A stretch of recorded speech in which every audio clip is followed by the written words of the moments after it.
Leero lwe lunaku lumu nga mpulidde ekirowoozo nga kiyise ku mikutu gya Uganda. Kigamba bwe kiti: mu Uganda tojja kukkirizibwa kuddamu kulima mmwanyi okuggyako ng'oli registered farmer. Ekyo nakiwulidde. Abo baba balugu. Ekyokubiri, buli alina omusiri gw'emmwanyi kati ate kuguwandiisa. Kivuddewa? Kivudde mu kuba nti balabye ekigambo kye bayita emmwanyi. Emmwanyi eri mu bikuta kiro kati egula 3,600.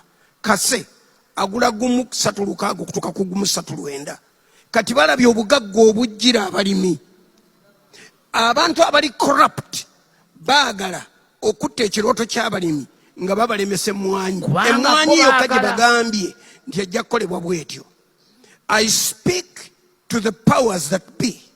Abalimi mbaveeko beetaase kubanga si mmwe mugule emmwanyi zaabwe. Akatale kali Bulaaya. Akatale kali bweru.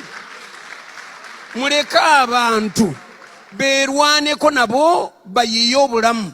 Kubanga omuntu bw'aba alina akabanja oba alina ettaka lye ng'ayagala kulima mmwanyi, ali mu maanyi ge, ali mu busobozi bwe, mumuleke yeerwaneko, mumuleke kumuyingirira. Ebirala byonna mmwe mubirina. Omukyala atugambye nti efrizi mugiraba ejja gawanye nga bisesemye. Kakati ekyo kikutegeeza nti enkola etwavuwaza abantu bagimaliridde yebeeteekebwa mu nkola. Naye ffe tugamba bw'oba oli abantu bw'omala obbagaggawaza ne bw'ogamba nti muwe emisolo bagiwa freely ate easily. Muve ku mmwanyi. Ebitooke byafa, pamba yagenda, taba yagenda, buli kintu kyonna ekyatuwanga ssente tekikyaliwo. Twalina cotton, tokyalina musiri gwa cotton gw'ogamba nti cotton tumutunda gindi. Pamba yagenda, buli kintu kigenze, tubadde tusigazza mmwanyi ate nazo zaakazuukuka, zizuukira buzuukizi. Kati nawuliddewo abantu abali corrupt abagamba tuteeka okusaawo emisolo nti tokyasobola kulima mmwanyi olw'okubanga tolina license. What kind of life is this? Dokita, kati waliwo ebintu ebimu nga kisusse endowooza ne ku corruption nga kifuuse bulugu. Kati abo baba balugu. Dogo. Ero liba dogo. Dogo kati batuloga. Abalala babalose. Abalala babalose boogera lwakubanga baki baloge. Kubanga tosobola. Emmwanyi ffe yatutwala ku ssomero. Tusabe dokita. Emmwanyi kwe twakulira. Dokita tusabe. Ulira ssebo. Emmwanyi ne walagi ffe bye byatutwala mu masomero. Kati walagi baamuggalawo batulekere emmwanyi. Batulekere emmwanyi. Teeka emikono gyo waggulu. Wulira. Olina ekintu. Mukama Katonda omuyinza ebintu byonna. Yes. Mu linnya lya Yesu. Yes. Buli muntu yenna ayingiridde omuntu wa bulijjo omunaku. Yes. Gw'oba omutema kibooko ezimulyawo. Buli muntu yonna gy'ali, yonna gy'ali, gy'asinziira ng'akozesa obuyinza obutaamuweebwa Katonda, naye nga yaayagala kunyigiriza bunyigiriza bantu. Katonda bonna toleetera abantu kubeera na busungu kutuuka kwekalakaasa. Tukwegayiridde abo abateesa ebiteeso eby'ekijega bw'oba otuteggululirawo kubanga bo babi. Omubi tateekwa kuyimirira mu maaso g'abalungi. Ffe tuwe omukisa gwaffe tugutambuliremu, tugweyagaliremu, tugusanyukiremu. In Jesus' mighty name.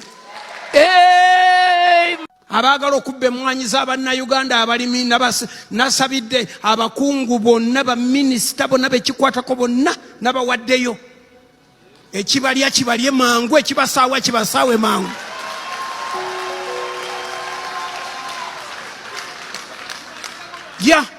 Sikyalina kyenkomyawo, namaze dda okwogera obubi, kati sikyalina kyakkola.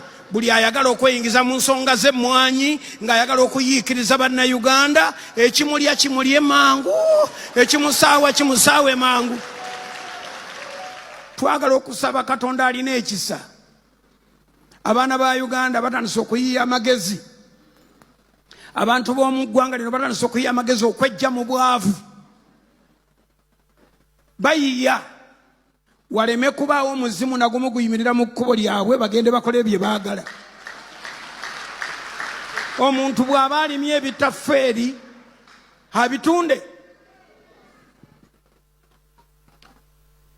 Omuntu bw'aba alimye emicungwa gye n'agifunira akatale, mugjeeko omusolo naye atunde ebintu bye nga bw'ayagala. Oba si ekyo mukkiriza atunde, amala okufunamu omugambe nti wafunye emmeka, akubuulire akubuulidde, akuwa omusolo. Abantu bwe bakola ne baweza omusolo baguwa basanyuse.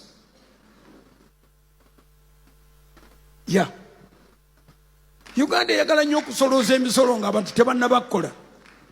Ekyo mwakiwulirawa? Ne Katonda bw'aba tannakugaggawaza tasaba bimu bya 10. Katonda teyawa Ibulayimu kiragiro kya kumuwa mwana nga saddaaka nga Isaka tannajja. Yamanya nti Ibulayimu ajja mugamba nkuwaaki. Ye ate era Katonda abeera kwogera nti ngenda kuwa omwana walitawo akaseera omumpega saddaaka, yali sijja saagala mumuzaala. Naye bw'omala okufuna awo ovunaanyizibwa okuwa saddaaka. Ate saddaaka si ya buwaze. Kyayogerwa Katonda ng'abantu bamusabye ne baga tuwe kabaka ng'era n'amawanga amalala. Naffe kabaka atukulembere nga tugenda mu ntalo, naffe kabaka atukole bw'ati. Katonda abaga nti naye bwe naabawa kabaka n'ayitanga kale ssebo neyanziza. Bwe naabawa kabaka amawanga amalala nga bwe gayisa, kabaka n'ayisa bw'atyo, ajja kutwala abaana bammwe mu magye kobo nti abatwale. Ajja kutwala abaana bammwe abafuule baddu ti abatwale. Abaana bammwe nammwe ajja baweesa emisolo embikaamwe ne baga tunaagiwa naye tuwe kabaka. Naga ndi mwagala kabaka? Twagala. Samwiri n'ajja n'agamba Mukama nti nkwegayiridde. Namuga tonneegayirira, bano baganye nze ne baagala kabaka kamubawe n'abawa Sawulo. Sawulo yabakulungula emyaka gye yabakulungula. Yatuuka okgenda nga tebakyayagala na kuwulira, nga ne kye baasaba kibatamye. Ye Sawulo yatama abantu. Ate Samwiri n'atandika okusaba Mukama, saasira omusajja wo. Sawulo yafuga emyaka 15 ng'esaala emuyimirizaawo ya nnabbi. 15 ng'ayimiriddewo ku bwa nnabbi nga Samwiri ye yeegayirira. N'amugamba naye ggwe olikomyawo okunneegayirira olwa Sawulo ng'omanyi nti namugoba? Olikomyawo? Oluvannyuma ndowooza Sawulo naye n'akoowa. Katonda alaga nti otyo kati sita Sawulo akooye. Kati manya nga Samwiri kasita akooye. Kati Sawulo awedde era Sawulo teyawona. Naye yagenda okuvaawo nga Abayisirayiri bakiwuliddemu.